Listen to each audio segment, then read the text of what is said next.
নমস্কার দর্শক, আমি রোজিনা রয়েছি আপনাদের সঙ্গে। আপনাদেরকে যে ব্যাপারটা এই মুহূর্তে দাঁড়িয়ে মুখ্যমন্ত্রীর দেখা যাচ্ছে ইন্টারভিউ কার্যত, কিন্তু মুখ্যমন্ত্রীর ইন্টারভিউ ঠিক আছে আমরা টিভি চ্যানেলে দেখে অভ্যস্ত, ঠিক ভোটের আগে বা ফল ঘোষণার পর এই দুটো সময় বেসিক্যালি মুখ্যমন্ত্রীকে দেখা যায় এক্সক্লুসিভ ইন্টারভিউ।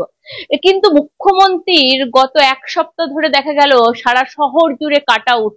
মুখ্যমন্ত্রী আসছেন সন্ধ্যে 7টায়, মুখোমুখি সোজা 7টা, মুখ্যমন্ত্রী সাপ জবাব মুখ্যমন্ত্রী, এরকম সারা শহর জুড়ে কাট আউট আমরা দেখতে পেলাম।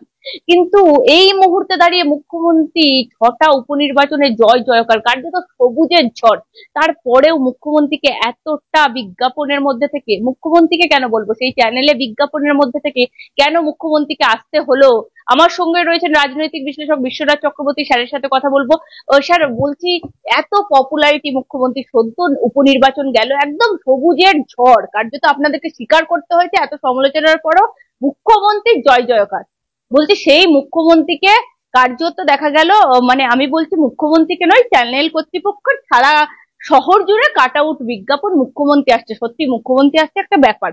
7টায় মুখ্যমন্ত্রী আসছেন সেটার কাট আউট দেখতে পেলাম, কার্যত বিজ্ঞাপন দেখতে পেলাম, অলরেডি মুখ্যমন্ত্রী বলছেন।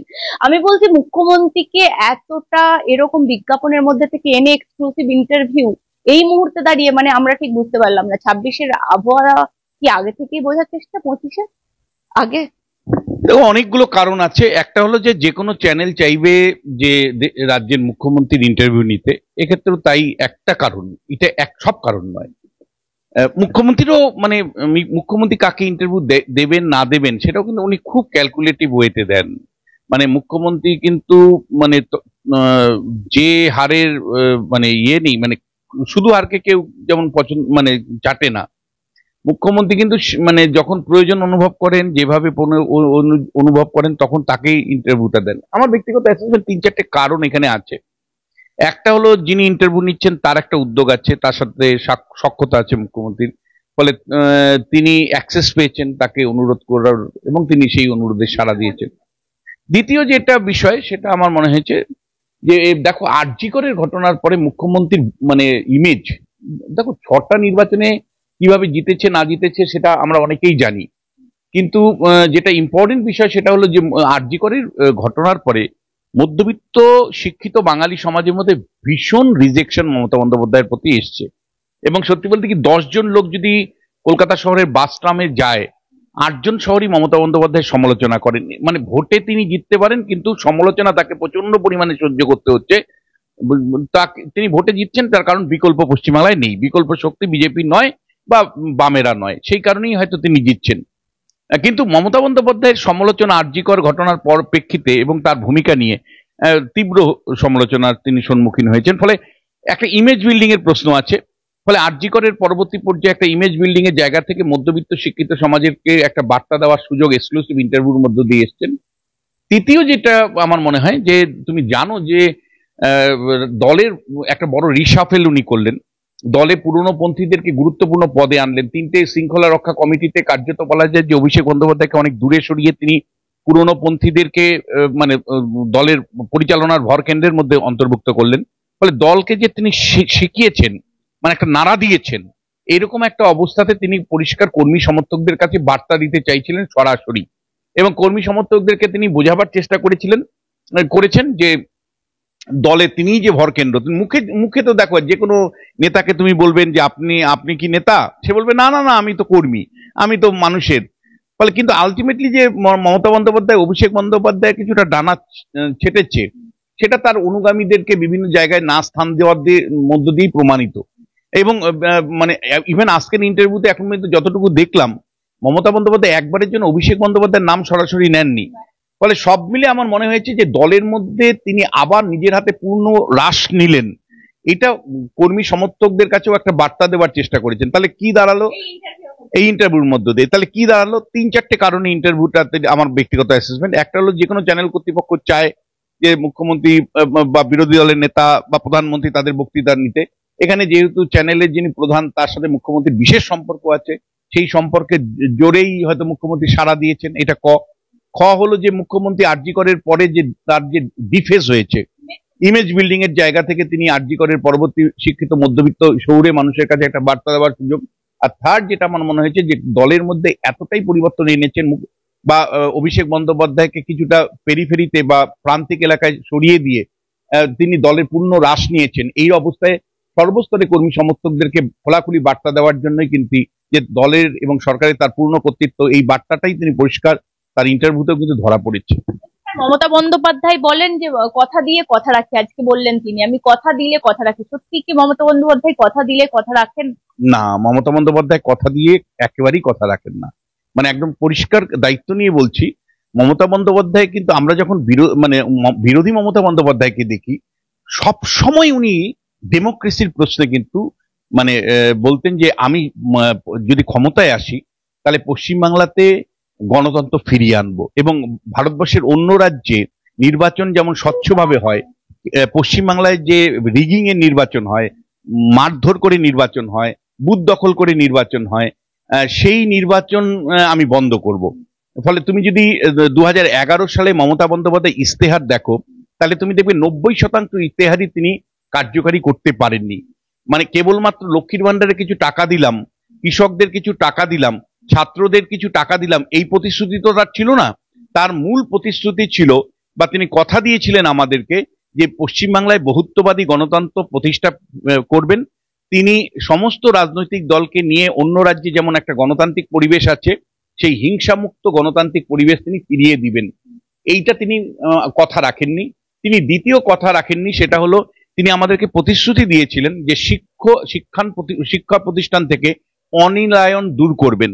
কিন্তু মমতা বন্দ্যোপাধ্যায় সচেতনভাবে তৃণমূলীকরণ করেছেন, পাঠ্যায়ন করেছেন, এবং রাজ্যের শিক্ষা ব্যবস্থাগুলো পুরোপুরি তৃণমূলের ভয় ভীতি সন্ত্রস্তে আমরা থাকি।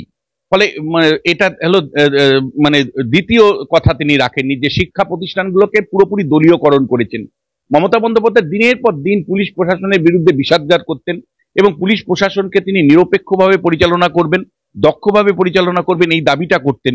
কিন্তু কার্যত দেখা যাচ্ছে যে পুলিশ প্রশাসনকে তিনি একেবারে তৃণমূলীকরণ করেছেন, দলদাসে পরিণত করেছেন। তিনি এখানেও কথা রাখেননি, অর্থাৎ সিপিএম এর আমলে যে পুলিশের দলীয়করণ ছিল সেটাকে আরো কয়েক মাত্রায় বাড়িয়েছেন।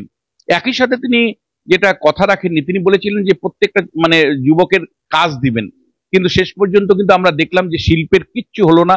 মানে সিঙ্গুর থেকে শিল্প চলে যাওয়ার পরে অধিকাংশ ক্ষেত্রেই কিন্তু আমরা দেখলাম কোনো ভারী ইন্ডাস্ট্রি আসেনি, বিদেশি বিনিয়োগ আসেনি, এবং মানে আমাদের প্রতিটি বাড়িতে বৃদ্ধাশ্রমে পরিণত হয়েছে। বাড়ি বাড়ি ছেলেপেলেরা কিন্তু মানে অন্য রাজ্যে পাড়ি দিচ্ছেন কাজের জন্য। ফলে এক্ষেত্রেও কিন্তু আমি বলবো যে প্রতিটি মানুষকে যে কর্মসংস্থানের কথা তিনি বলেছিলেন, একটা সুশাসন প্রতিষ্ঠার কথা বলেছিলেন, কার্যত সুশাসনের পরিবর্তে দুঃশাসন হয়েছে। এই কারণেই আমি বলছি যে রাজ্যে প্রতিনিয়ত মানে মারধর, অত্যাচার, বোম গুলি, এই ছবি মানে এবং রাজনৈতিক হিংসা বামেরা যেখানে ছেড়ে দিয়ে গেছিল, তৃণমূলের আমলে রাজনৈতিক হিংসা একটা কাঠামোগত রূপ নিয়েছে। অর্থাৎ বিক্ষিপ্ত শুধু নয়, রাজনৈতিক হিংসা এখন দৈনন্দিন জীবনে ঢুকেছে। এবং সব সময় আমার যেটা মনে হয় যে মমতা বন্দ্যোপাধ্যায় বেসিক যে প্রতিশ্রুতিগুলো দিয়েছিলেন তার একটি কথাও তিনি রাখেন। একই সাথে আমি বলবো, আপনি যেমন অভিষেক বন্দ্যোপাধ্যায়ের ডানা ছাটার কথা বলছেন, একই সাথে দেখা যাচ্ছে সৌরভ গাঙ্গুলির সাথে সখ্যতা আমাকে বলতেই হয়। আপনি যেহেতু অভিষেক বন্দ্যোপাধ্যায়ের ডানা ছাটা, তিনি বললেন 26-এ সৌরভ গাঙ্গুলি বোল্ড আউট করবে। বোল্ড আউট মানেটা সৌরভ গাঙ্গুলিকে প্রশ্ন করা হলে সৌরভ গাঙ্গুলি বললেন যে এই মুহূর্তে বলার এটা প্ল্যাটফর্ম নয়। সৌরভ গাঙ্গুলি খুব সুকৌশলে এড়িয়ে গেলেন, প্রত্যেকবারেই উনি এড়িয়ে যান, সেই বিজনেস সাবমিট থেকে শুরু করে আমরা সমস্ত কিছু দেখছি। আর সৌরভ গাঙ্গুলির সাথে সখ্যতা আপনাকে এই কারণেই বলছি, আপনি দেখবেন সম্প্রতি মুখ্যমন্ত্রীর সাথে যতগুলো প্রোগ্রাম হচ্ছে সমস্ত ক্ষেত্রে সৌরভ গাঙ্গুলিকে দেখা যাচ্ছে। এবং একজন রাজনীতি বিশ্লেষক হিসাবে আমি এটাকে কি দেখবো, এটা ঠিক যে সৌরভকে যে প্রশ্নটার সম্মুখীন এই ইন্টারভিউর সময় হতে হয়েছিল, মানে সৌরভ 26-এ জয়েন করবেন কিনা, ওই ধরনেরই প্রশ্ন করেছিলেন যিনি প্রশ্নদাতা। সৌরভ বন্দ্যোপাধ্যায় কিন্তু মানে সরাসরি বলতে পারলেন না যে আমি কোনো রাজনৈতিক দলে কখনোই জয়েন করব না, এই কথাটা উনি বলতে পারলেন না। বরঞ্চ শেষ কথাটা উনি বললেন যে এটা সেই মঞ্চ নয়। এটা সেই মঞ্চ নয় মানে কি, তার মানে তার একটা সেকেন্ড থট আছে, এরকম একটা ভাবনা কিন্তু যে কোনো বিশ্লেষক, সেটা আমার জায়গায় যদি XYZ থাকে তিনিও বলবেন যে এটা সেই মঞ্চ নয়। মানে কিন্তু তিনি সরাসরি পরিষ্কার করে বললেন না যে আমি কখনোই কোনোদিন কোনো অবস্থাতেই রাজনীতিতে জয়েন করব না। ফলে এই জায়গাটা কিন্তু উনি বলতে পারেননি। আর দ্বিতীয় যেটা, সেটা দেখো যে আমরা জানি যে কেন্দ্রের বিজেপির সৌরভকে একাধিকবার প্রস্তাব দিয়েছিল। সৌরভ সেই সময় প্রস্তাবগুলো গ্রহণ করেননি।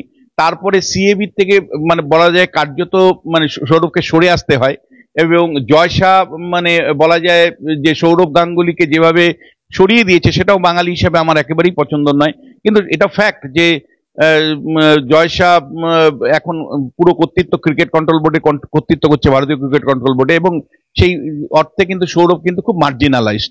এবং কিন্তু সৌরভের অস্তিত্ব তুমি যদি দেখো তাহলে বাঙালি সমাজে সৌরভের পরে কোনো একজনও আইকন তৈরি হয়নি। মানে তুমি যদি বিজ্ঞাপনের দিকে তাকাও টেলিভিশনে, তাহলে দেখবে সৌরভ ছাড়া অন্য কোনো বিজ্ঞাপন মানে বিজ্ঞাপন দাতারা আর অন্য কাউকে পাচ্ছে না। মানে এটাও কিন্তু বাঙালি, শুধু খেলোয়াড় না, তুমি যদি গত 15 বছরে দেখো মমতা বন্দ্যোপাধ্যায়ের শাসনকালটা দেখো, একজন ভালো গায়ক তৈরি হয়নি, একজন ভালো নায়ক তৈরি হয়নি, একজন ভালো ডাইরেক্টর তৈরি হয়নি, একজন ভালো লেখক তৈরি হয়নি, একজন ভালো মানে জয় গোস্বামীর মতন একজন কবি মানে তৈরি হয়নি, কোনো ভালো খেলোয়াড় সৌরভের মতন তৈরি হয়নি। ফলে সৌরভ হলো বাঙালি জীবনের শেষ আইকন, মানে এখন পর্যন্ত যতদিন কেউ না উঠে আসে। ফলে সৌরভের বিজ্ঞাপন জগতে বিপুল মানে আয়ের সুযোগ আছে। আমার ব্যক্তিগত অ্যাসেসমেন্ট, সৌরভ যতদিন বিজ্ঞাপন জগতের আয়ের সুযোগ আছে, যতদিন পর্যন্ত ও ব্যাপক পরিমাণে বিজ্ঞাপনের সুযোগ পাবে এবং বিপুল পরিমাণে টাকা আয় করবে, ততদিন পর্যন্ত রাজনীতিতে আমার মনে হয় না সরাসরি অংশ নেবে। ওটা ওর ব্যক্তিগত লস। আমার ব্যক্তিগত ধারণা যে বিজেপিতেই জয়েন করে নিত, যদি এই বিপুল পরিমাণে বছরে 400 কোটি টাকার বা তার আশপাশে কোনো একটা বিপুল পরিমাণে টাকা যে ওর আছে মানে উপার্জন হয়, সেই উপার্জনটা বন্ধ হয়ে যাবে যেই মুহূর্তে সে রাজনৈতিক দলে অংশ নিবে। ফলে আমার অ্যাসেসমেন্ট, যখন আয় কমে যাবে তখন ও রাজনৈতিক দলে অংশ নিতে পারে। এবং যেভাবে মমতা বন্দ্যোপাধ্যায় তৃণমূল কংগ্রেসের সাথে তার সখ্যতা বাড়ছে, অন্যদিকে বিজেপির সাথে সখ্যতা কমছে, তাতে তৃণমূল কংগ্রেসের যদি জয়েন করে আমি অবাক হব না, এবং এটা খুব স্বাভাবিক মানে জয়েন হবে বলে মনে করা হয়। কিন্তু আজকে যে জল্পনাটা ও জিয়ে রাখলো, সেটা হলো সরাসরি বলতে পারলো না যে না আমি এই জীবনে কোনোদিন কোনো রাজনৈতিক দলে অংশ নেব না, এই কথাটাও বলতে পারলো না।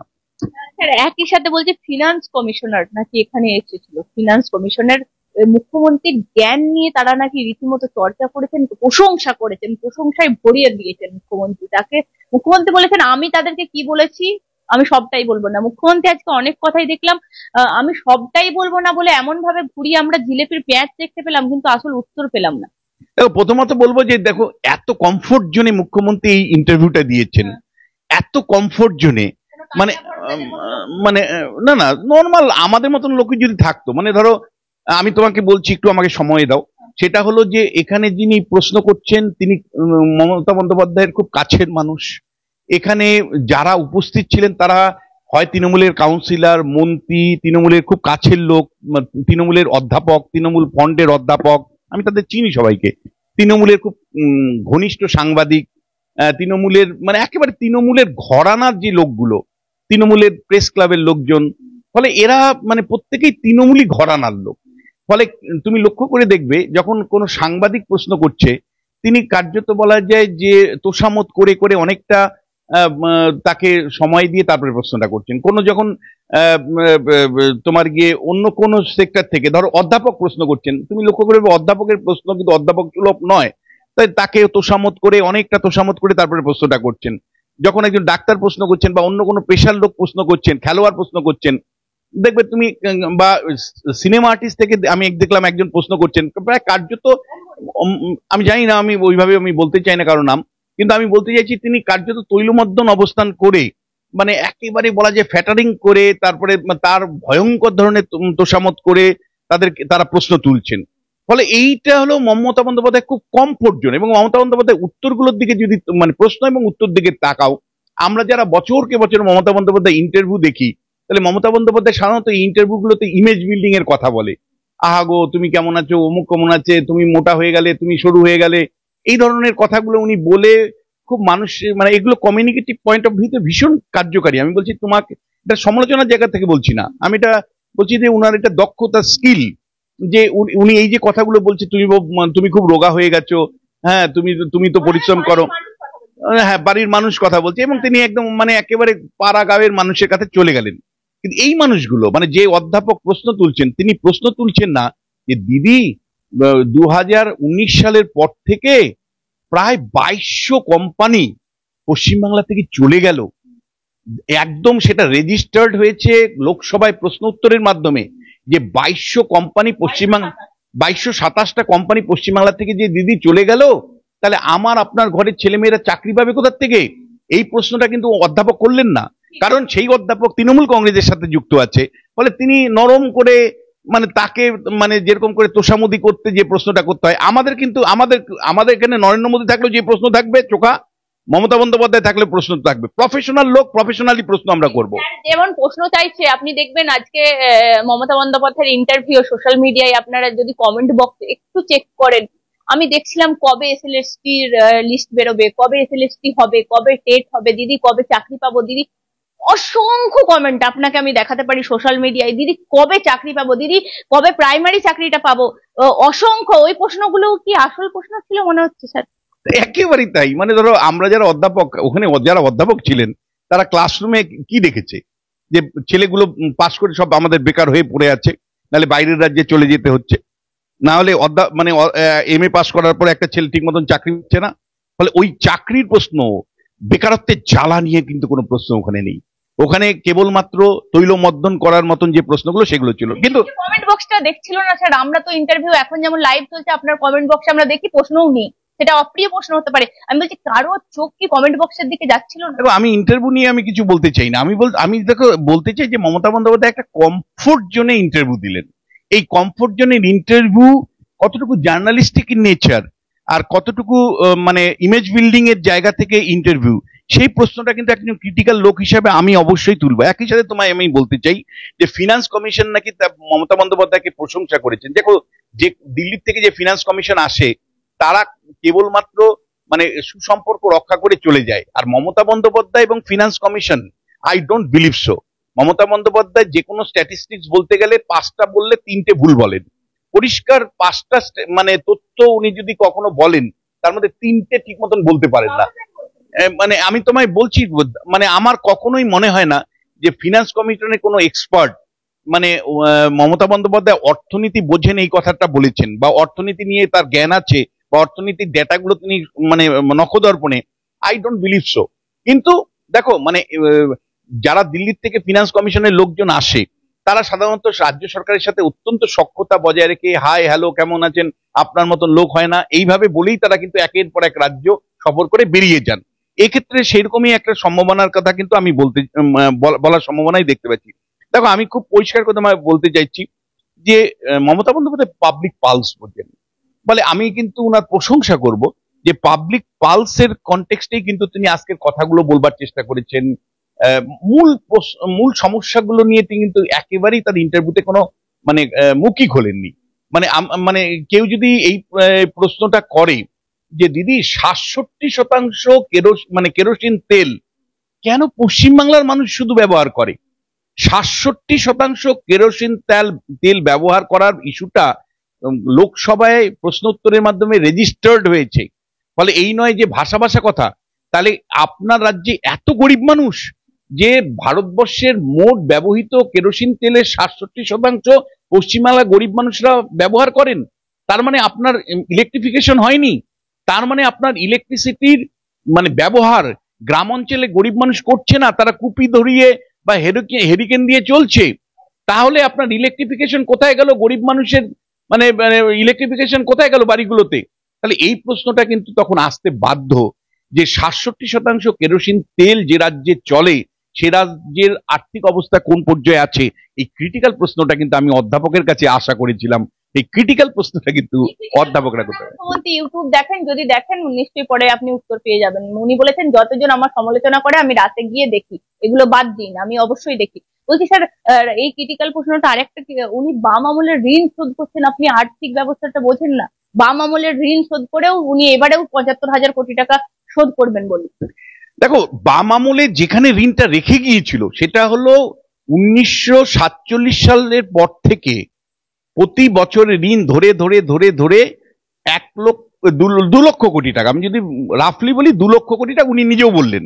তাহলে 2 লক্ষ কোটি টাকা লোন কি করে এখন 7.5 লক্ষ কোটি টাকা হলো? এর উত্তর মুখ্যমন্ত্রীর কাছে কি আমি জানি না। মানে মুখ্যমন্ত্রীর আমলে ঋণের পরিমাণ যে কয়েক গুণ বেড়েছে, মানে 2 লক্ষ কোটি টাকাকে আপনি 7.5 লক্ষ কোটি টাকার কাছাকাছি নিয়ে গেছেন। তারপরেও আপনি দাবি করছেন যে বাম আমলের লোন ছিল। বাম আমলের লোনটা তো আপনি শোধ করতে পারেনই। অতিরিক্ত যে বিপুল পরিমাণে লোনের বোঝা আপনি চাপিয়েছেন। একজন শিশু পশ্চিমবাংলায় যখন জন্মগ্রহণ করে তখন প্রায় 60,000 টাকা ঋণ নিয়ে সে জন্মগ্রহণ করে মুখ্যমন্ত্রী, অথচ মুখ্যমন্ত্রী মানে মানে একেবারেই হেলাতেই তিনি বলে দিলেন যে বাম আমলের লোন বেড়েছে।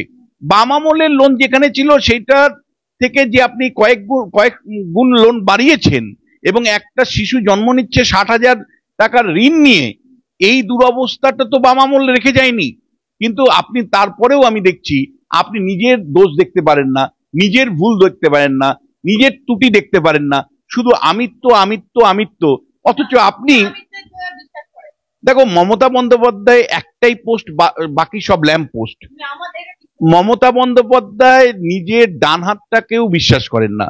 ফলে সেই মমতা বন্দ্যোপাধ্যায়কে যদি তুমি আমায় বলো যে আমিত্ব বলেন না, পুরো দলটা চলে আমির উপরে, সরকারটা চলে আমির উপরে, দল মানে একটাই পোস্ট বাকি সব ল্যাম্প পোস্ট, এটা তৃণমূলের ছোট থেকে বড় সমস্ত নেতারা বিশ্বাস করেন। এখন প্রশ্নটা যদি এই কেউ করে যে, মানে আমি দেখলাম কয়েকটা প্রশ্ন উঠছে, তুমি আমায় বলো যে গত 10 বছর 12 বছরে যে ব্যাপক দুর্নীতি, সেই দুর্নীতি নিয়ে এখান থেকে এই ইন্টারভিউতে কোনো প্রশ্ন দেখলে?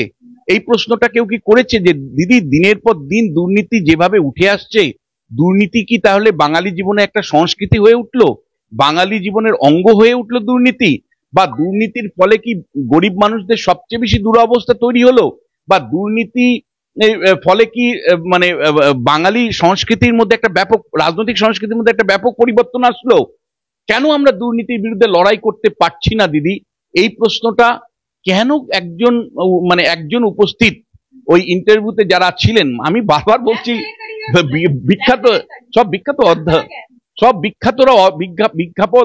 বিখ্যাত অধ্যাপকরা ছিলেন, বিখ্যাত ফিল্ম ক্রিটিকরা ছিলেন, সৌরভ গাঙ্গুলি ছিলেন, মানে তারা একবার প্রশ্ন করলেন না দিদি কেন আমরা বাঙালি হয়েও দুর্নীতির বিরুদ্ধে লড়াই করতে পারছি না? এত বিখ্যাত মানুষকে দেখলেন একজোটে একসাথে প্রশ্ন করছেন, আপনারা তাও বুদ্ধিজীবী খোঁজেন, আপনাদের বুদ্ধিজীবী চোখে পড়ে না। আজকের ইন্টারভিউটা দেখলে নিশ্চয়ই অসংখ্য বুদ্ধিজীবী চোখে পড়বে। বলছি স্যার, আমি যে প্রশ্নটা করবো, মুখ্যমন্ত্রী বলছেন, আপনার মনে থাকবে নিশ্চয়ই বুদ্ধদেব ভট্টাচার্য বলেছিলেন আমরা 234, ওরা 34, এরকম একটা গর্ব করে বলেছিলেন। মুখ্যমন্ত্রী বললেন বিরোধী আমি কাউকে দেখতে পাচ্ছি না, আমি 1 নাম্বার, বাকি সব ছাগলের 3য় বাচ্চা, কে এলো কে হলো আমার কিছু জানার দরকার নেই। বলছি এই রকম পর্যায়ে বিরোধীদেরকে ভাবছেন মুখ্যমন্ত্রী এই মুহূর্তে দাঁড়িয়ে?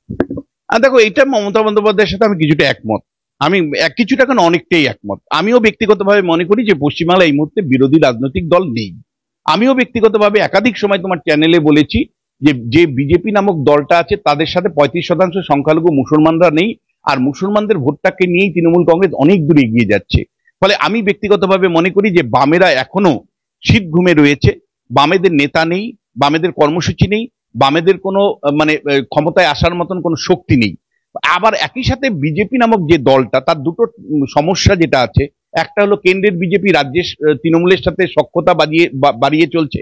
মমতা বন্দ্যোপাধ্যায়ের সাথে বিজেপির যে সখ্যতা, সেই সখ্যতাটা মানে শুধু অ্যানালাইসিস স্তরে নয়, এখন বিজেপির কর্মী সমর্থকরাও বিশ্বাস করে, তৃণমূলের কর্মী সমর্থকরাও বিশ্বাস করেন, ভোটাররাও বিশ্বাস করেন। অন্য কথা শুনলাম, আপনাকে থামাতেই হচ্ছে, আমাকে বলতেই হচ্ছে, ওই ইন্টারভিউ শুনলাম মমতা বন্দ্যোপাধ্যায় নাকি চরম বিরোধী, বিজেপি বিরোধী এই মুহূর্তে দাঁড়িয়ে কোনো দল থাকতে হলে সেটা তৃণমূল কংগ্রেস। দেখো, মমতা বন্দ্যোপাধ্যায়ের উত্থানটাই হচ্ছে বিজেপির উপর ভিত্তি করে। তুমি যদি জানো 1998 সাল থেকে 2006 সাল পর্যন্ত মমতা বন্দ্যোপাধ্যায় পশ্চিমবঙ্গে বিজেপির সাথে হাতে হাত মিলিয়ে নির্বাচনে লড়াই করেছে। 1998 সালে মমতা বন্দ্যোপাধ্যায় এবং বিজেপির মধ্যে রাজনৈতিক সমঝোতা হয়েছিল, তার ফলে মমতা বন্দ্যোপাধ্যায় একাধিক লোকসভা আসনে জয়ী হয়েছিলেন। তারপরে ধারাবাহিকভাবে একমাত্র 2001 সালের বিধানসভা বাদ দিলে মমতা বন্দ্যোপাধ্যায় এবং বিজেপি একসাথে নির্বাচনে লড়াই করেছে, একসাথে নির্বাচনে তারা প্রচার করেছেন। মমতা বন্দ্যোপাধ্যায় কেন্দ্রে বিজেপি সরকারের শরিক ছিলেন এবং তৃণমূল কংগ্রেস এবং বিজেপির মধ্যে সখ্যতা যে বছরকে বছর ছিল সেটা আমরা জানি। ফলে তৃণমূল কংগ্রেস কখনোই বিজেপির চূড়ান্ত বিরোধী হতে পারে না। আবার একই সাথে আমি মনে করি যে বিজেপি রাজনৈতিক কৌশলগত কারণেই মমতা বন্দ্যোপাধ্যায়কে এখানে কিন্তু ক্ষমতায় টিকিয়ে রাখছে। মানে দিনের পর দিন এটা বিচারকরা পর্যন্ত প্রশ্ন করেছেন যে মানে ইয়ে সুজয় কৃষ্ণ ভদ্রকে জেলে যেতে হয় যে কারণে, সেই কারণে কিন্তু তার মালিক মানে কেন জেলে যেতে হয় না ছাড়া, মানে একের পর এক, মানে একের পর এক সিবিআই ইডির প্রশ্নে মানে মমতা বন্দ্যোপাধ্যায় যেভাবে ছাড় পান বা তার দল যে ছাড় পায়, সেটা বিচারপতিরা, আমরা তো দূরস্থ, বিচারপতিরা পর্যন্ত অবাক হয় যে কি করে সিবিআই ইডি চুপ করে থাকে। এবং একই সাথে যখন উপনির্বাচন হয়েছিল, ইলেকশন কমিশন প্রায় বলা যায় যে ব্যতিক্রমী ভাবে মমতা বন্দ্যোপাধ্যায়ের মানে ইচ্ছে মতন যে নির্বাচনটা হচ্ছে সেটা ইলেকশন কমিশন জানিয়েছিল। এবং আমরা জানি যে দিল্লিতে নরেন্দ্র মোদীর সাথে বৈঠকের পরেই উপনির্বাচনের দিনক্ষণ ঠিক হয়ে গেল ওই করোনা পরিস্থিতিতে। সব মিলে আমার কিন্তু বারবার মনে হয়েছে যে কোনো একটার পর একটা ইস্যু তোমায় দিতে পারি, যে মমতা বন্দ্যোপাধ্যায় যখন বলছেন যে বিরোধী এখানে নেই, আমি তার কারণটা হলো যে সত্যি প্রকৃত বিরোধী রাজনৈতিক দল এখানে সেইভাবে নেই, এবং সেটাই কিন্তু একমাত্র কারণ যে তার কনফিডেন্স। আজকে মমতা বন্দ্যোপাধ্যায় যে সাক্ষাৎকার, আমি বলবো যে বহুদিন পরে উনাকে খুব কনফিডেন্স আমার মনে হয়েছে। আমি বলছি যে বিরোধী নেত্রী থাকাকালীন তার মধ্যে যে বডিতে কনফিডেন্স থাকতো, সেই কনফিডেন্স কিন্তু আমি খুব কষ্ট আজকে দেখতে পেলাম। তার মানে অত্যন্ত স্বাবলম্বী ভাবে উনি কথা বলছিলেন এবং ওনার বডি ল্যাঙ্গুয়েজ এত পজিটিভ ছিল, এবং আমার মনে হয়েছে যে এই পজিটিভ বডি ল্যাঙ্গুয়েজ নিয়ে কিন্তু তিনি 26-এ যদি ঝাঁপান তাহলে বিরোধীরা কতটুকু প্রতিরোধ গড়ে তুলতে পারবে আই হ্যাভ ডাউট। কিন্তু একই সাথে প্রশ্ন তুলবো যে আজকে যারা উপস্থিত ছিলেন মানে সেখানে, মানে সত্যি আমাদের ক্রিটিক্যাল সমাজ মারা গেছে, আমাদের যারা মানে সমাজ তৈরি হয়েছে সেখানে শুধুমাত্র মানে রাজশক্তির প্রতি ভক্তি। মানে মনে রাখবে যে বি আর আম্বেদকর 25শে নভেম্বর 1949 সালে কনস্টিটিউয়েন্ট অ্যাসেম্বলিতে কনস্টিটিউশন অন্তর্ভুক্ত করার আগের দিন যে বক্তৃতা করেছিলেন তিনি সাবধান করে বলেছিলেন যে রাজভক্ত যদি বেড়ে যায় তাহলে কিন্তু গণতন্ত্র ধ্বংস হবে।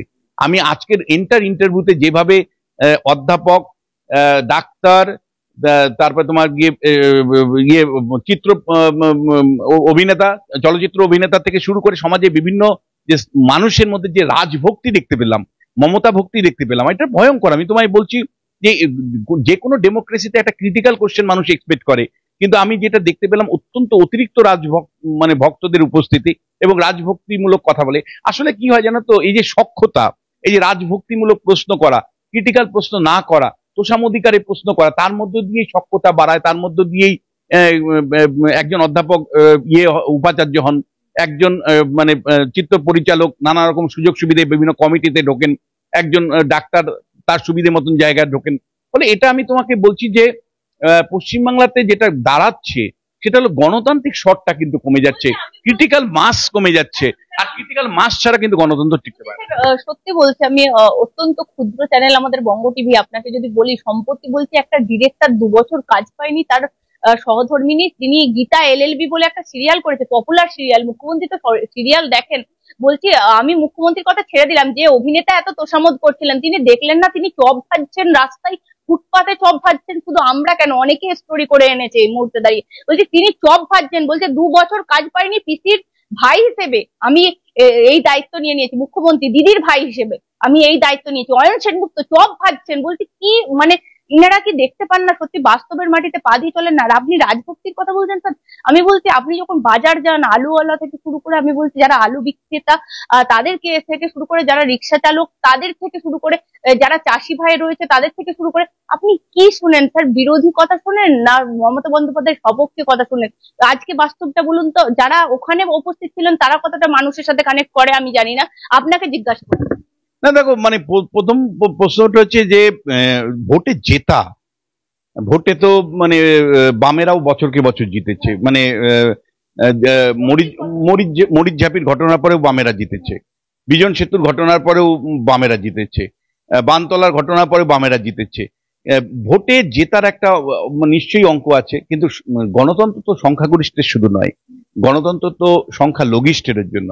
ফলে আমার যেটা বারবার মনে হয়েছে যে মানুষের বক্তব্যগুলো যদি মানে টিভি চ্যানেলগুলো না তুলে ধরে, কেবলমাত্র রাজভক্তের স্বর পাওয়া যায়, রাজভক্তির স্বর পাওয়া যায়, তাহলে সেখানে কিন্তু ডেমোক্রেসিকে টিকিয়ে রাখা খুব কঠিন। আমি তোমায় বলছি, পার্লামেন্টারি ডেমোক্রেসি নিয়ে যারা গবেষণার কাজ করেছেন, পৃথিবীর বিখ্যাত লোক, তারা মনে করেছেন, বারবার বলেছেন একটা ক্রিটিক্যাল সিভিল সোসাইটি খুব ইম্পর্টেন্ট। একটা ক্রিটিক্যাল সিভিল সোসাইটি কেবলমাত্র পার্লামেন্টারি ডেমোক্রেসিকে বাঁচিয়ে রাখতে পারে? ধরো আজকেরই যারা মানে পলিটিক্যাল সায়েন্সের অধ্যাপক ছিলেন তারা তো এই প্রশ্নটা করতে পারে যে দিদি আপনি 6-0 জিতলেন ঠিকই, কিন্তু তারপরেও আমাদেরকে কেন দেখতে হলো যে হারোয়াতে এজেন্টকে বের করে দেওয়া হচ্ছে?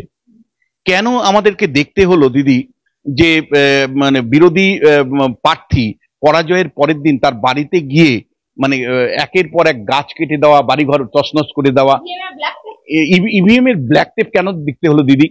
মানে কেন এই অভিযোগটা বারবার আসছে যে শাসক দল জিতছে ঠিকই কিন্তু বিরোধীদের উপর অত্যাচার করে?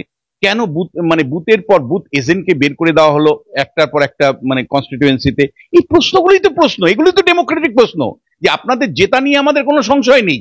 এই যে আমরা দিনের পর দিন, আমি শুভময় আমরা বলি যে তৃণমূল কংগ্রেসের জয় নিয়ে আমাদের কোনো সংশয় নেই, কারণ 35% মুসলমানদের দিয়ে ভোট শুরু হয় ওদের, ফলে বাদ বাকি বেনিফিশিয়ারি আর দলের ভোট, ফলে তৃণমূল কংগ্রেস অপ্রতিদ্বন্দ্বী। আমি তো আবার বলছি 26-এর নির্বাচনে চ্যালেঞ্জ করার মতন জায়গা কেউ নেই। কিন্তু এই প্রশ্নটা তো একজন অধ্যাপক করবেন, পলিটিক্যাল সায়েন্সের যে অধ্যাপক ছিলেন, যে তিনি তো বা একজন সাংবাদিক প্রশ্ন করবেন যে দিদি এত মানে সুন্দর আপনার ব্যাপক জয় পাচ্ছেন, কিন্তু না না না আমি আমি আমি তোমায় বলছি যে এটা তো এক্সপেক্ট করি আমরা, যে এই প্রশ্নটাই তো সঞ্চালক করবেন, এই প্রশ্নটাই সাংবাদিক করবেন, এই প্রশ্নটাই অধ্যাপক করবেন, এই প্রশ্নটাই মানে সমাজের নানা স্তরে মানুষ করবেন। এত জয়ের পরেও কেন বারবার আপনাদের দলের বিরুদ্ধে অভিযোগ উঠছে ভোট লুট করার?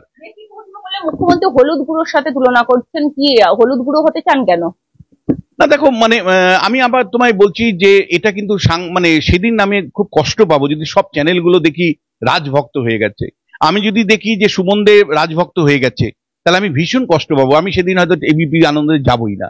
আমি খুব কষ্ট পাবো যদি দেখি যে আনন্দবাজার পত্রিকা রাজভক্ত হয়ে গেছে। আমি ভীষণ কষ্ট পাবো যদি দেখি সংবাদ মাধ্যমের মেজর সংবাদ মাধ্যমগুলি রাজভক্ত হয়ে গেছে। কারণ আমি ব্যক্তিগতভাবে সত্যি বিশ্বাস করি যে একটা ক্রিটিক্যাল মাস বা নাগরিক জীবনের থেকে যদি প্রশ্ন শাসকের কাছে না তোলা যায়, পাওয়ার নিয়ে প্রশ্ন তোলা না চায়, তাহলে কিছুই হবে না। যেমন আমি একটা উদাহরণ দিচ্ছি, আজকে এখানে অনেক ব্যবসায়ী ছিলেন, আমি দেখলাম সেই ব্যবসায়ীদের থেকে এই প্রশ্নটা তো আসবে যে দিদি জমি নীতি শেষ পর্যন্ত কি আমাদের বাধা হয়ে দাঁড়াচ্ছে? দিদিমণি প্রশ্ন করবে কেন?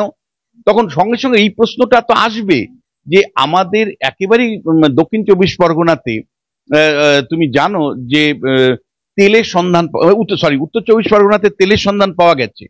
এই তেলের সন্ধানটা যে পাওয়া গেছে, গ্যাসের সন্ধান পাওয়া গেছে সম্প্রতি অশোকনগরে পাওয়া গেছে, এবং বিরাট সম্ভাবনার কথাও কেউ কেউ বলছেন গ্যাসেরও পাওয়া গেছে।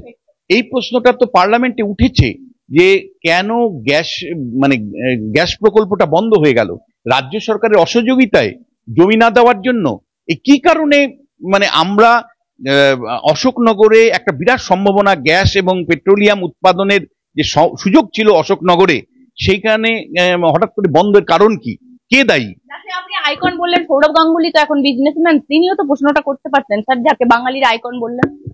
না আমার দেখো মানে আমার কাছে বিস্ময়, আমি বলছি যে একটা ক্রিটিক্যাল মাস না থাকলে কিন্তু শাসককে বলতে হবে যে রাজা তোমার কাপড় কই, মানে এই প্রশ্নটা কিন্তু কেউ করছে। যেমন একটা বড় প্রশ্ন, এটা সমাজ মানে সামাজিক ক্ষেত্রে কিছু মানুষ ছিলেন তারা এই প্রশ্নটা করবেন না যে দিদি লক্ষ্মীর ভান্ডার আপনি দিচ্ছেন, আপনি বললেন যে মানুষের হাতে মানে টাকা ক্রয় ক্ষমতা বাড়ানো দরকার, ঠিক 100% ঠিক দিদি, এবং শুধুমাত্র আপনি দিচ্ছেন তা নয়, আপনার আগে মধ্যপ্রদেশ দিয়েছে, আপনার আগে মানে না না না এটা ঠিক নয়। আমি তোমায় বলছি এটা মুখ্যমন্ত্রী একদম সঠিক কথা বলছেন না, উনি সত্যের ব্যাপারে অত্যন্ত কৃপণ। প্রথম যেটা এটা কাল চালু করেছিল লাডলি বেন যোজনা, সেটা হলো মধ্যপ্রদেশ সরকার, তারপরে তামিলনাড়ু সরকার চালু করেছিল, পশ্চিমবাংলার সরকার অবশ্যই গুরুত্বপূর্ণ ভূমিকা নিয়েছে, লক্ষ্মীর ভান্ডারের মতন প্রকল্প, কন্যাশ্রীর মতন প্রকল্প, এটা ভালো কাজ। এবং সেখানে মহিলাদেরকে যে টাকা দেওয়া হচ্ছে, এখন সমস্ত রাজ্যগুলো 1500 থেকে 2000 টাকা, 2500 টাকা পর্যন্ত দিচ্ছে। আমি তো বারবার বলছি মুখ্যমন্ত্রী 5000 টাকা করা উচিত, তাহলে মহিলারা আরো বেশি সক্ষম হবেন, তাদের মতন করে সক্ষম তৈরি হবেন। কিন্তু মুখ্যমন্ত্রীকে এই প্রশ্নটা কেউ করলো না যে দিদি আপনি যে লক্ষ্মীর ভান্ডারের টাকা দিচ্ছেন একদিকে বলছেন, আর প্রতিনিয়ত খবর বেরোচ্ছে যে চক এবং ডাস্টারের কেনার মতন পয়সা নেই, ব্ল্যাকবোর্ড কেনার মতন পয়সা নেই, তাই প্রাইমারি স্কুলের পঠন পাঠন উঠে যাচ্ছে। এই প্রশ্নটা কেউ করছে না যে দিদি মানে মানে কলেজ বিশ্ববিদ্যালয়গুলোতে যে পার্ট টাইম টিচার আছে, গেস্ট প্রফেসর আছে, তাদের মায়না দেওয়ার টাকা নেই কলেজগুলোর। আপনি তার কারণ আপনি কম্পোজিট গ্র্যান্ট আপনি পাঠাননি, আপনি ডেভেলপমেন্ট গ্র্যান্ট পাঠাননি। দিদি, আপনি মানুষের ক্রয় ক্ষমতা বাড়াচ্ছেন, কিন্তু স্কুলগুলোতে টিচার নেই, স্কুলগুলোতে আধুনিক পরিকাঠামো নেই, কম্পিউটারের মধ্য দিয়ে শিক্ষা ব্যবস্থার সুযোগ নেই। দিদি, ক্লাসরুমগুলো স্মার্ট ক্লাসরুম কবে হবে? আপনি প্রথম বাজেটে বলেছিলেন ক্লাস স্মার্ট রুম করবেন। ফলে একজন গরিব কৃষক বা গরিব মানে চাষি, গরিব ধরো মানে একজন কর্মী মানে ওয়ার্কার, বা এমনকি মুঠে অথবা মানে রিক্সা চালক, সেও বাধ্য হচ্ছে তার ছেলে মেয়েকে প্রাইভেট স্কুলে দিতে। আপনি দিচ্ছেন তাকে 1500 টাকা, আর প্রাইভেট স্কুল নিয়ে নিচ্ছে 2000 টাকা। তাহলে তো আলটিমেটলি আপনি যদি সরকারি ক্ষেত্র থেকে নিজেকে সরে সরে যান, গভর্নেন্স না দিতে পারেন, আপনি স্কুলে শিক্ষা ঠিক মতো না নিশ্চিত করতে পারেন, আপনি স্বাস্থ্য সাথী দিচ্ছেন অথচ প্রাইভেট মানে মানে সরকারি ব্যবস্থার মধ্য দিয়ে সেগুলো চিকিৎসা পাওয়া যাচ্ছে না বহু ক্ষেত্রেই অভিযোগ, এবং প্রাইভেট হাসপাতালে গিয়ে চিকিৎসা নিতে হচ্ছে। আপনি হাতে দিচ্ছেন 1500 টাকা, অথচ মানে ইরিগেশনের জন্য জল কিনতে হচ্ছে। আপনি হাতে দিচ্ছেন, বলছেন যে 10,000 টাকা বছরে কৃষকদের দিচ্ছেন, অথচ কৃষির মানে যে উপকরণগুলো, সার, বীজ, কীটনাশক, ঔষধ বিরাট পরিমাণে দাম বাড়ছে, সেগুলো সুরাহার জন্য আপনি কোনো ব্যবস্থা নিচ্ছেন না। যে কৃষি উৎপাদিত ফসল যে সহায়ক মূল্য কৃষকদের পাওয়া যাচ্ছে, দিদি সেগুলো কৃষকরা না পেয়ে কেন মিডিলম্যানরা পাচ্ছে, এই অভিযোগ বারবার আসছে। এই প্রশ্নগুলো কিন্তু কেউ করলেন না। প্রশ্ন না করলে কি উনি সিরিয়াল দেখে বুঝতে পারবেন না? কারণ উনি তো বলছেন মাথায় মারার পর থেকে উনি রাত 2টো পর্যন্ত জাগেন, তার মধ্যে অনেক কাজকর্ম করেন, কিন্তু সিরিয়ালটা মাস্ট উনি দেখেন। সেই সিরিয়ালে কি এই প্রশ্ন থাকবে না? না দেখো, মানে প্রশ্ন যদি তুমি না করো, এগুলো আমি তোমার কথাটা আমি বুঝতে পারলাম না, কিন্তু আমি তো বারবার বলছি। দেখো, মানে আজকের যে ইন্টারভিউটা আমি দেখলাম, তুমি যদি আমাকে ডিকনস্ট্রাক্ট করতে বলো, তাহলে আমি বলবো যে রাজভক্তদের উপস্থিতি আমি দেখেছি, রাজভক্তদের উপস্থিতি, এবং রাজভক্তদের তোষামোদ করামূলক প্রশ্ন আমি দেখলাম। কিন্তু গণতন্ত্রকে রক্ষা করবার জন্য, উন্নয়নের জন্য যে ক্রিটিক্যাল প্রশ্নগুলো থাকার কথা, সেগুলো কিন্তু আজকের ইন্টারভিউতে ছিল না। ফলে দিনের শেষে তুমি যদি বলো, মুখ্যমন্ত্রী তার মতন করে খেলে বেরিয়ে চলে গেছে।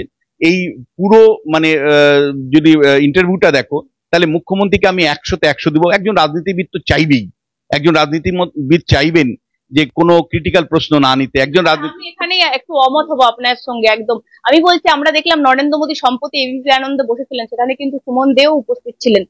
তিনি কিন্তু অনেক অপ্রিয় প্রশ্ন আমাদের নিয়েছিলেন, সেখানে সুমন দে কিন্তু সরাসরি প্রধানমন্ত্রীকে করেছিলেন, অনেক বাংলার প্রশ্ন করেছিলেন।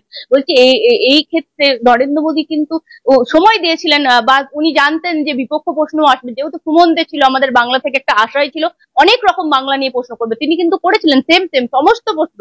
আমি বলছি স্যার, তাহলে আপনি বলছেন মুখ্যমন্ত্রী সবসময় কমফোর্ট জোন চাইবেন, তাহলে দুজনের মধ্যে তো পার্থক্য। অনেকে বলে নরেন্দ্র মোদী ফেস করতে চায় না পেশকে, কিন্তু ফেস করেছিলেন তিনি ভোটের আগেই। আমরা দেখো, মমতা বন্দ্যোপাধ্যায়ও যেমন কমফোর্ট জোনে প্রশ্নের উত্তর দিতে চান, নরেন্দ্র মোদীও ঠিক তাই। আমি তোমার সাথে একেবারেই একমত নই। নরেন্দ্র মোদীও বাছা বাছা তার পছন্দের প্রশ্নগুলো উত্তর দেন, বাকিগুলোতে উনি উত্তর দেন না। মমতা বন্দ্যোপাধ্যায় তার পছন্দের মতন প্রশ্নগুলোর উত্তর দেন, মানে উনার পছন্দ না হলে সেই প্রশ্নের উত্তর দেন না, এমনকি উঠে চলে যান। সুমন দে একজন প্রফেশনাল সাংবাদিক, সুমন চট্টোপাধ্যায় একজন প্রফেশনাল সাংবাদিক, এরা আমাদের কাছে মানে নমস্য। এই কারণে সুমন চট্টোপাধ্যায়ের সাংবাদিকতা দেখে আমরা বড় হয়েছি। এরা সবসময় মনে করেন যে সাংবাদিকের বড় কাজ হলো একটা ক্রিটিক্যাল প্রশ্ন, গণতান্ত্রিক প্রশ্নগুলো তুলে রাখা, মানুষের প্রশ্নগুলোকে তুলে রাখা, শাসককে প্রশ্ন করব, পাওয়ারকে প্রশ্ন করব, এটাই স্বাভাবিক। ফলে সুমন দে হলো প্রফেশনাল লোক, আমি তার সাথে, বা সুমন চট্টোপাধ্যায় প্রফেশনাল লোক, এই প্রফেশনাল লোকদের সাথে আমি অন্য কাউকে তুলনা করতে চাই। কিন্তু আমার কাছে যেটা আমার তোমায় বলতে চাই, যে নরেন্দ্র মোদী এবং মমতা বন্দ্যোপাধ্যায়ের মধ্যে একটা মিল আছে। দুজনই কিন্তু খুব পছন্দের প্রশ্নগুলোই উত্তর দেন, দুজনই কেবলমাত্র তার পছন্দসই লোকেরকেই সাক্ষাৎকার দেন, এবং দুজনের মধ্যেই আরেকটা মিল হলো যে তারা আত্মপ্রচারে ব্যস্ত থাকেন। অন্যরা যখন প্রশংসা করে, অন্যরা যখন ঘুরিয়ে দেয় তাদের প্রশংসা, সেটা তারা খুব এনজয় করেন। এবার আমি বলছি, ইন্ডিয়া জোটে যদি মুখ্যমন্ত্রীকে ক্ষমতা দেওয়া হতো, বা মুখ্যমন্ত্রী বাংলা থেকেই পরিচালনা করতে পারতেন, তাহলে মুখ্যমন্ত্রী একদম অন্য জায়গায় নিয়ে যেতেন। মুখ্যমন্ত্রীর এই মুহূর্তে দাঁড়িয়ে মুখ্যমন্ত্রী নিজেই ভাবছেন যে সত্যি যদি ইন্ডিয়া জোটের উনি ক্ষমতায় থাকতে পারতেন, বাংলা থেকেই পরিচালনা করতে পারতেন, বা ইন্ডিয়া জোটকে একটা অন্য দিশা দেখাতে পারতেন। দেখো, মমতা বন্দ্যোপাধ্যায়ের পক্ষে অসম্ভব। মানে প্রথমত যে কোনো মাছ দিয়ে যদি উদাহরণ, আমি উনাকে দিয়ে বলছি না, মাছে যদি বড়শি লাগে না গলায়, মাছ ছটফট করলেও কিন্তু বড়শি খোলা খুব মুশকিল। ফলে এই মুহূর্তে তৃণমূল কংগ্রেসের পক্ষে জাতীয় রাজনীতিতে নরেন্দ্র মোদীর চূড়ান্ত বিরোধিতা করে নেতৃত্ব দেওয়া অসম্ভব, মানে কার্যত অসম্ভব। কারণ নরেন্দ্র মোদী এবং মমতা বন্দ্যোপাধ্যায় একে অপরের সাথে যে সম্পর্কে আবদ্ধ আছে, মানে পলিটিক্যাল ট্যাসিড অ্যালায়েন্স এটাকে বলে, ওপেন অ্যালায়েন্স নয়। সেখানে কিন্তু আমার ব্যক্তিগত অ্যাসেসমেন্ট যে মমতা বন্দ্যোপাধ্যায় এই মুহূর্তে ন্যাশনাল পলিটিক্সের নেতৃত্ব দিতে যাবেন বা ন্যাশনাল পলিটিক্সে কংগ্রেসকে জোরদার শক্তিশালী ফ্রন্ট গড়ে তুলবেন বিজেপির এগেনস্টে, এটা আই ডোন্ট বিলিভ সো। এবং ইন্ডিয়া জোট তৈরি হওয়ার পরে সবচেয়ে বেশি ব্যাকগ্রাউন্ড যিনি দিয়েছেন তিনি মমতা বন্দ্যোপাধ্যায়। নীতিশ বেরিয়ে গেছেন, কিন্তু মমতা বন্দ্যোপাধ্যায় বারবার ব্যাকগ্রাউন্ড দিয়েছেন। এমনকি তুমি বলছি আদানির ইস্যুতেও মমতা বন্দ্যোপাধ্যায় কিন্তু মানে পরিষ্কার কংগ্রেসের থেকে দূরত্ব বজায় রেখেছেন, আদানি ইস্যুতে চুপ করে আছেন, একটি কথা বলছেন না। এবং কিন্তু এই প্রশ্নটা হচ্ছে এবার যে মমতা বন্দ্যোপাধ্যায় কি সত্যি এককভাবে ন্যাশনাল পলিটিক্সে গিয়ে নেতৃত্ব দিতে পারেন? সেই ধৈর্য, সেই অ্যাকোমোডেশন, সেটা কিন্তু মমতা বন্দ্যোপাধ্যায় নেই। অর্থাৎ সঙ্গীদেরকে সঙ্গে নিয়ে ধরো 20-25টা দলকে তাদের সাথে সখ্যতা রেখে, তাদের সাথে কথা বলে, তাদের সাথে সমঝোতা করে একটা ডেমোক্রেটিক লিডারশিপের মধ্য দিয়ে ন্যাশনাল লেভেলে নিজেকে প্রতিষ্ঠা করা, সেটা মমতা বন্দ্যোপাধ্যায়ের কিন্তু রাজনীতির যে ধরন সেটা বেসিক্যালি কর্তৃত্ববাদী, মানে অথরিটেরিয়ান। ফলে সেখানে তিনি সিঙ্গেল কমান্ডে বিশ্বাস করেন। এবার শেষ প্রশ্ন একদম করবো, ভোট কুশলী হিসেবে প্রশান্ত কিশোর সাকসেসফুল হলেও তিনি যে ভোট করাতে পারবেন বা ভোট কুশলী হলেই যে দল করলে তিনি সাকসেস হবেন সেটা নয়। মুখ্যমন্ত্রী স্বীকার করলেন না আইপ্যাকের গুরুত্ব এবং আইপ্যাকের সাকসেস। দেখো, মুখ্যমন্ত্রীর সাথে আমি 100% একমত। মানে মমতা বন্দ্যোপাধ্যায় যেটা বলেছেন আমি শুনেছি ভালো করে, যে ভোট কৌশলী এক জিনিস, ভোট কৌশল এক জিনিস, আর ভোটের জয় আরেক জিনিস। এবং এটা কিন্তু প্রশান্ত কিশোর কিন্তু বারবার বলতেন যখন তিনি পশ্চিমবাংলার দায়িত্বে ছিলেন, যে দেখুন পশ্চিমবাংলায় মানে প্রায় যখন সাংবাদিকরা প্রশ্ন করতেন যে আপনি জয়ের কাণ্ডারি, উনি বলতেন একেবারেই নয়। মানে যদি মানে সমস্ত ইনগ্রিডিয়েন্ট গুলো অর্থাৎ সমস্ত উপকরণগুলো পশ্চিমবাংলায় আছে, আমি সেগুলোকে ব্যবহার করেই দলটাকে আরো চাঙ্গা করছি, জয়ের দিকে নিয়ে যাচ্ছি। কিন্তু এর মানে এই নয় যে মমতা বন্দ্যোপাধ্যায়ের মতো নেতৃত্ব যদি না থাকতো, তৃণমূল কংগ্রেসের সাথে যদি সংখ্যালঘু ভোটার না থাকতো, তাহলে প্রশান্ত কিশোর জয়ী করতে পারতো। প্রশান্ত কিশোর নিজে বারবার বলেছেন। ফলে প্লিজ প্রশান্ত কিশোরকে জানি আমরা মিস আন্ডারস্ট্যান্ডিং না করি। আর আরেকটা হলো যে প্রশান্ত কিশোরের জনসুরাজ পার্টি খুলেই তার কয়েকদিনের মধ্যেই যে 4টা উপনির্বাচনে বিহারে লড়াই করেছেন, সেখানে জাত ধর্ম বর্ণ বেড়াজালের মধ্যে লড়াই হয়েছে। ও বিহারের যে জাতের রাজনীতি, আর প্রশান্ত কিশোর সেখানে সেকুলার পলিটিক্স করতে চাইছেন, ইস্যু ভিত্তিক পলিটিক্স চাইছেন, ডেভেলপমেন্টের পলিটিক্স চাইছেন। ফলে জাতের রাজনীতি বারবার তাকে আটকাবে, কিন্তু ধৈর্য ধরে যদি তিনি থাকেন একটা সময় জয় হবে, আমি নিশ্চিত। সর্বশেষ বাংলাদেশে মুখ্যমন্ত্রী শান্তি রক্ষা বাহিনী পাঠাতে বলছেন, তিনি রীতিমতো বলছেন বসে মিটিয়ে নিলেই ভালো, ইন্টারনাল প্রবলেম এগুলো, দেশের ব্যাপারে আমি কথা বলতে চাই না আর কথাও বলি না। বাংলাদেশ নিয়ে মুখ্যমন্ত্রী কিন্তু একটা নৈতিক বার্তা দিচ্ছেন, যেটা নাকি কেন্দ্রের একদমই ইচ্ছা নেই। কেন্দ্র কেন চুপ করে আছে মুখ্যমন্ত্রী বুঝতে পারছেন না। এটা কেন্দ্রের প্রতিরক্ষা মন্ত্রক যদি কথা বলে এটা মিটিয়ে নিত, দেশের মধ্যে দেশের মানে ভেতরের ব্যাপার থাকতো, যে ইন্টারনাল ম্যাটার মুখ্যমন্ত্রী বলছেন। দেখো, মুখ্যমন্ত্রী যেগুলো বলেছে সেটা 100% সমর্থন করি, কিন্তু করেও আমি বলছি তার দলের ভূমিকাতে আমি ভীষণ ভীষণ আহত। এবং তার দলের ভূমিকা মানে সত্যি বলতে কি রাজনীতির ঊর্ধ্বে উঠে এই মুহূর্তে বাংলাদেশের গণতান্ত্রিক শক্তিকে উৎসাহিত করার জন্য হওয়া উচিত ছিল। কিন্তু মুখ্যমন্ত্রী সংকীর্ণ রাজনীতির জন্য তিনি সরাসরি রাস্তায় নামছেন না, শুধুমাত্র মুসলিম ভোটটা হারিয়ে যেতে পারে সংখ্যালঘুদের মানে কথা ভেবেই আমার ধারণা যে তিনি রাস্তায় নামছেন না। কিন্তু আমার মনে হয় মুখ্যমন্ত্রী যদি আজকে রাস্তায় নামতেন, মানে বাংলাদেশের যেভাবে সংখ্যালঘুরা নির্যাতিত হচ্ছে, অত্যাচারিত হচ্ছে, তার প্রতিবাদে তিনি যদি রাস্তায় নামতেন, তাহলে আমার ধারণা যে বাংলাদেশের গণতান্ত্রিক শক্তি যেমন উৎসাহিত হতো, পশ্চিমবাংলায় গণতান্ত্রিক শক্তি উৎসাহিত হতো। একই সাথে আমি বলবো যে তৃণমূল কংগ্রেসের অসংখ্য সংখ্যালঘু মুখ আছে, ববি হাকিম থেকে শুরু করে হুমায়ুন কবির থেকে শুরু করে একের পর এক নেতা আছে।